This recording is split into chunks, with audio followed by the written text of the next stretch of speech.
نداء الحق صوت قد شجاني وبلغني الحقيقة والأماني وكان لي السبيل إلى المعالي ونورا للهداية والبيان.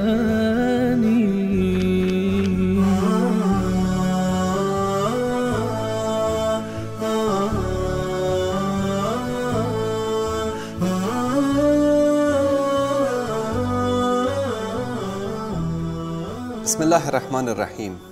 الحمد لله رب العالمین والصلاة والسلام على سید الانبیاء والمرسلین حبیبنا محمد و علی آله و صحبه اجمعین. برادران و خواهران عزیز، السلام علیکم و رحمت الله و برکاته.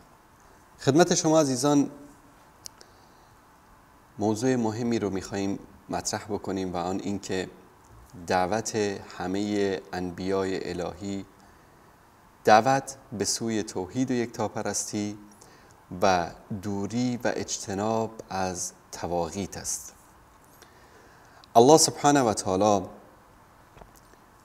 پیامبران را فرستاد و ما مسلمانان باور و یقین داریم که همه این انبیای الهی وظیفه خود را به عنوان منجی و رسول الهی به درستی انجام دادند و انسانها را به سوی توحید و یکتاپرستی تا حد توان و استطاعت خیش دعوت نمودند. همه این انبیای الهی نه تنها انسانها را به سوی توحید و یکتاپرستی هدایت کردند، بلکه آنها را از شرک و اطاعت از طواغیت، که منظور و معنی طواغیت این است که هر کسی که من دون الله پرستیده بشه طاغوت است. هر امر و نهی که من دون الله انجام بگیرد و بدور از کتاب الله و سنت رسول الله صلی الله علیه و آله و سلم انجام بگیرد، این عمل و این کاری که انجام میدهند با عنوان عبادت و پرستش طواغیت محسوب می شود. الله سبحانه و تعالی در همین کلمه‌ای که ما همیشه ذکر می کنیم، لا اله الا الله، لا اله الا الله، در اینجا این کلمه توحید دو بخش دارد. یکی این که ما اعتقاد و یقین داریم که غیر از الله سبحانه و تعالی ذات دیگری لایق عبادت و پرستش نیست.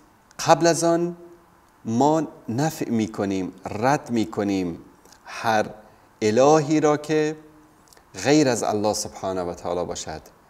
لا اله یعنی نیست هیچ معبودی. اینجا نفی همه معبودات باطل است، نفی همه کسانی و چیزهایی که من دون الله پرستیده می شود. اگر یک انسانی به الله سبحانه و تعالی ایمان و عقیده داشته باشد و به طواغیت کفر نورزد، این انسان در حقیقت معنی و مفهوم توحید و یکتاپرستی را ندانسته است. الله سبحانه و تعالی در قرآن کریم در سوره نحل آیه 36 بیان می کند که ولقد بعثنا فی کل امة رسولا ان اعبدوا الله، فرستادیم برای هر امتی پیامبری را تا به آنها بگوید و از آنها بخواهد ان اعبدوا الله، که الله سبحانه و تعالی را عبادت کنید، الله سبحانه و تعالی را پرستش بکنید. واجتنبوا الطاغوت، و دوری بکنید، اجتناب بکنید از طاغوت.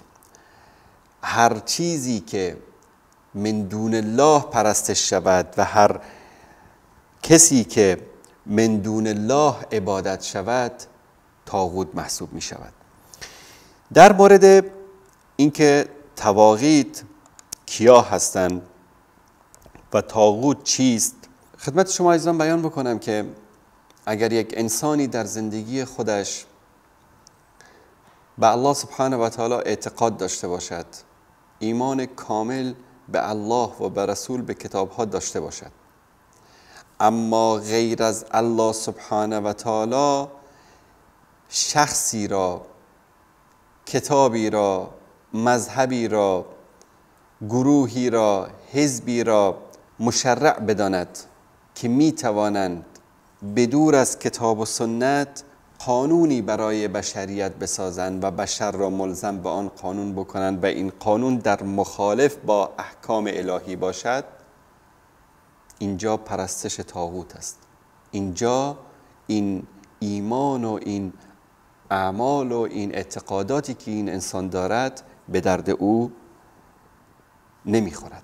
الله سبحانه و تعالی در سوره انعام آیه 151 میفرماید که قل تعالوا اتل ما حرم ربکم علیکم، بیایید ای امت من، بیایید ای انسان ها که بخوانم برای شما آنچه را که الله سبحانه و تعالی برای شما حرام کرده است.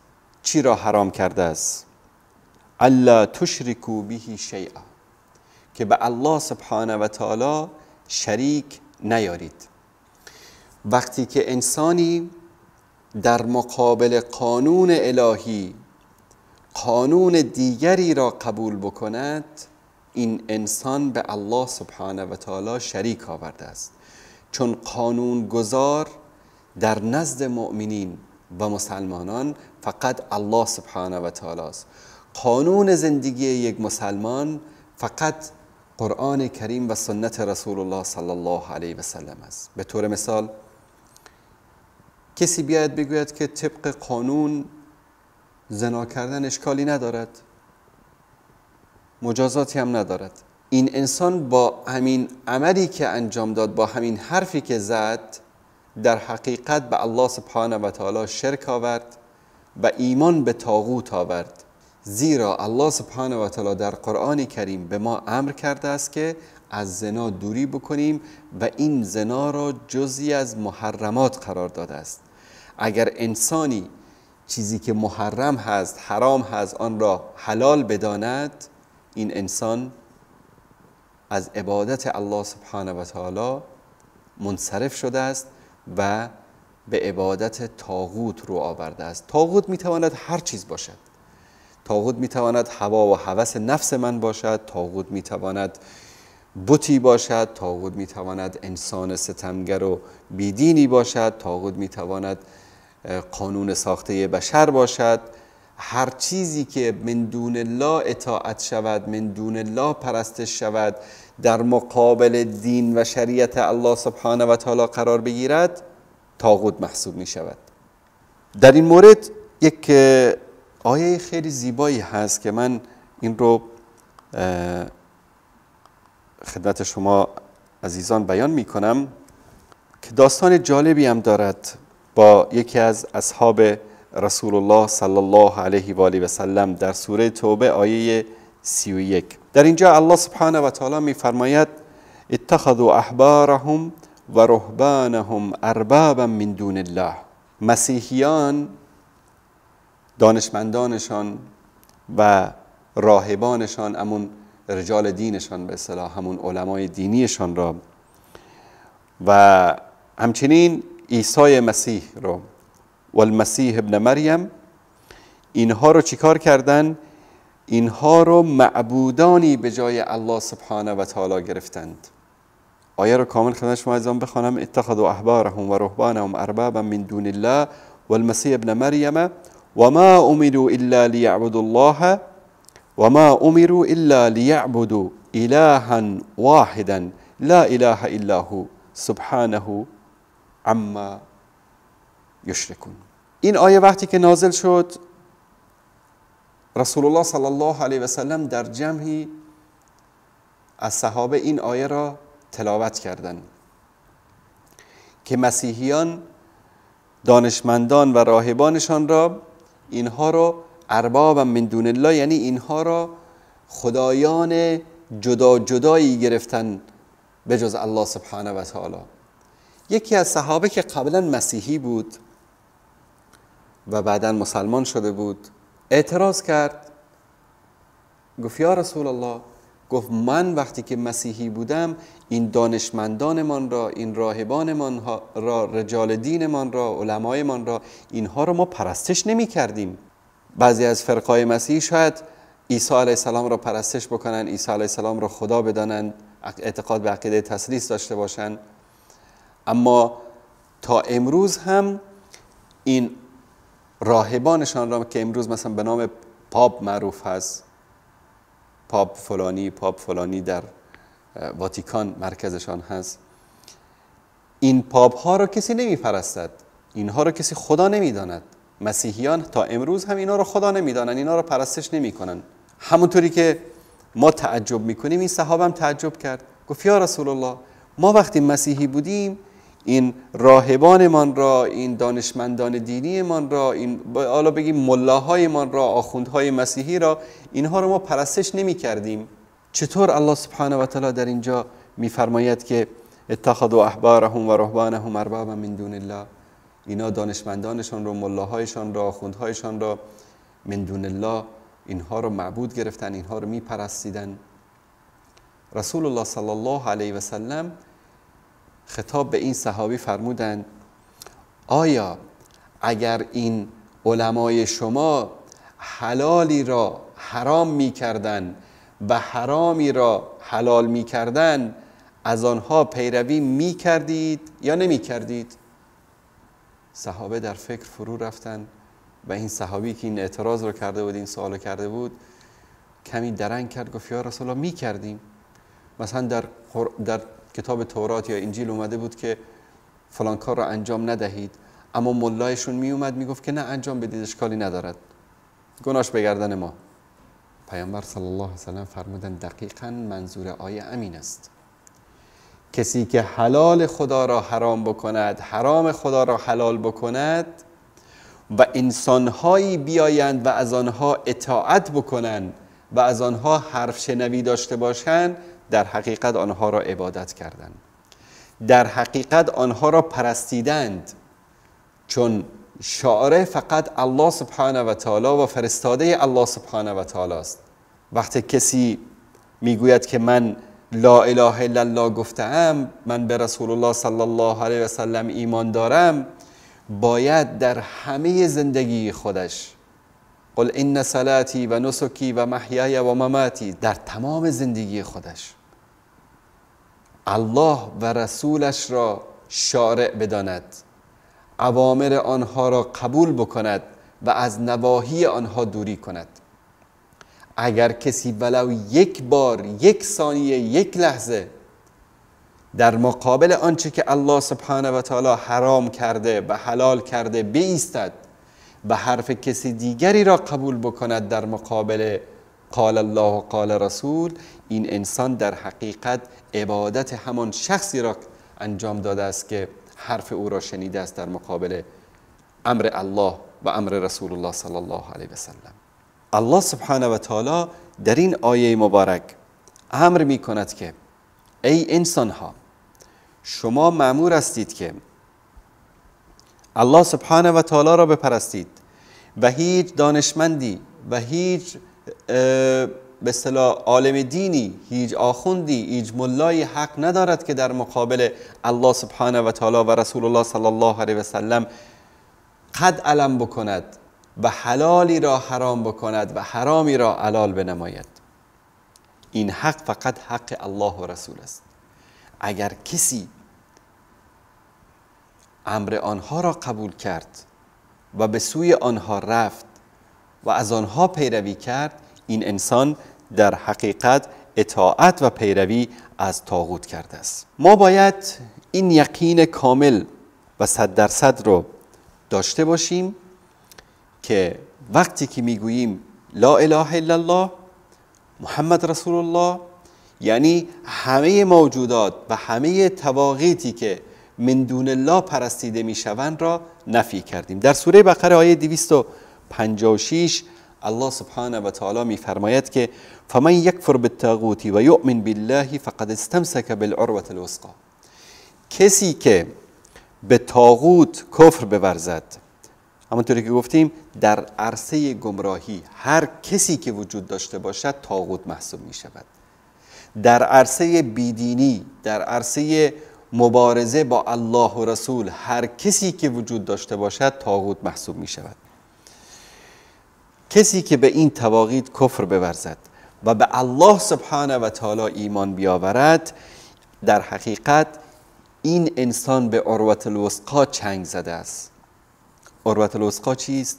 آن ریسمان محکمی که انسان به وسیله آن میتواند نجات پیدا بکند و به رضایت الله سبحانه و تعالی برسد و وارد بهشت الهی شود و اون مراتب اعلایی را که الله سبحانه و تعالی برای یک انسانی که به او ایمان دارد و به پیامبرش ایمان دارد باید برسد رسیده است. پس نباید هیچ انسانی، نباید هیچ بشری، نباید هیچ شخصی، هیچ کتابی، هیچ منهجی، هیچ ایدئولوژی، هیچ حزبی، هیچ گروهی، هیچ رهبری، هیچ فرماندهی، هیچ وزیری، هیچ رئیس جمهوری، هیچ پادشاهی، هیچ کدام از این انسان‌ها در مقابل قانون الهی، در مقابل قال الله و قال الرسول حق ندارند که بایستند و یا خلاف آن را انجام بدهند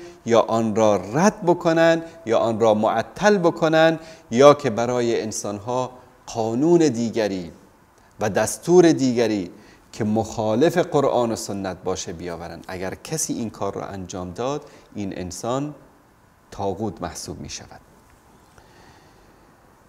و بزرگترین ظلمی که، بزرگترین جنایتی که امکان دارد بشری انجام بدهد این است که در مقابل الله سبحانه و تعالی کسی دیگری را پرستش بکند و از او اطاعت و عرف شنوایی داشته باشد و این انسان بزرگترین ظلم و جنایت را انجام داده است، چون الله سبحانه و تعالی به عنوان خالق، به عنوان رازق و به عنوان آفریننده ما تنها ذاتی است که ما باید از او پیروی بکنیم و از او اطاعت بکنیم و غیر از او از کسی دیگری پیروی و اطاعت نکنیم مگر اینکه آن شخص پیرو قرآن و سنت باشد. اطیعوا الله و اطیعوا الرسول و اولو الامر منکم. در اینجا الله سبحانه و تعالی میفرماید که اطیعوا الله، بدون چون و چرا از الله اطاعت بکنید، و اطیعوا الرسول، بدون چون و چرا از رسول اطاعت بکنید. چرا؟ چون الله آفریدگار است، پروردگار ماست، رسول الله صلی الله علیه و سلم فرستاده الله است و ما ینطق عن الهوا، از هوا و هوس صحبت نمی کند، هر آنچه که میگوید وحی الهی است. این هو الا وحی یوحی. غیر از الله و غیر از رسول الله صلی الله علیه و آله و سلم بقیه همه انسان هایی که ما از آنها در زندگی روزمره خود اطاعت میکنیم، پدر، مادر، رئیس جمهور، وزیر، حاکم، شهردار، هر کسی که است، اگر اوامر و نواهی او مطابق قرآن و سنت است از او اطاعت میکنیم. در اینجا وقتی که الله سبحانه و تعالی میفرماید که اطیعوا الله و اطیعوا الرسول، نمیگه و اطیعوا اولو الامر منکم، اطاعت کنید از اولو الامرتان، و اولو الامر در اینجا ذکر کرده است، زیرا که اطاعت مطلق از اولو الامر نیست. اگر اولو الامر بدون چون و چرا از اولو الامر کسی اطاعت نمی کند الا که اوامر و نواهی اولو الامر مطابق قرآن و سنت باشد. الله سبحانه و تعالی می فرماید اطیعوا الله، از الله اطاعت کنید، و اطیعوا الرسول، و از رسول اطاعت کنید، و اولو الامر منکم، و از اولو الامرتان اطاعت بکنید، مادامی که آنها از الله و رسول اطاعت می کنند، مادامی که حلال الهی را حرام نمی کنند، حرام الهی را حلال نمی کنند. فَإِن تَنَازَعْتُمْ فِي شَيْءٍ فَرُدُّوهُ إِلَى اللَّهِ وَالرَّسُولِ. و اگر با آنها به اختلاف رسیدید، شخصی با اولو الامر خودش به اختلاف به یک موضوعی رو مطرح کردن، این حرفی زد، اونا حرفی زدن، اونا امری کردن، این امر رو اطاعت نکرد، در اینجا اختلاف به وجود آمد. پس آن کسی که، آن ذاتی که، آن مرجعی که برای حل اختلاف ما باید به درگاه او برویم، باید به دستورات و قوانین او سر بنهیم، اما و اولوالامر ما چی است؟ الی الله و الرسول، الله و رسول الله صلی الله علیه و سلم. پس اطاعت و پیروی که انسان چشم و گوش بسته از کسی، شخصی، حزبی، گروهی، هر کسی که میخواد باشد انجام بدهد بدون در نظر گرفتن الله و رسول الله صلی الله علیه و سلم، این سبب می شود که این انسان از دین خارج شود و به مرتبه پرستش طاغوت برسد که منتهی می شود به عذاب دردناک الهی، منتهی می شود به کفر، منتهی می شود که انسان از دایره اسلام خارج شود. امیدوار هستیم که الله سبحانه و تعالی به همه ما و شما عزیزان این توفیق رو عنایت کند که الله را بپرستیم و از طواغیت اجتناب بورزیم. و صلی الله علی سیدنا و حبیبنا محمد و علی آله و صحبه اجمعین و السلام علیکم و رحمت الله و برکاته.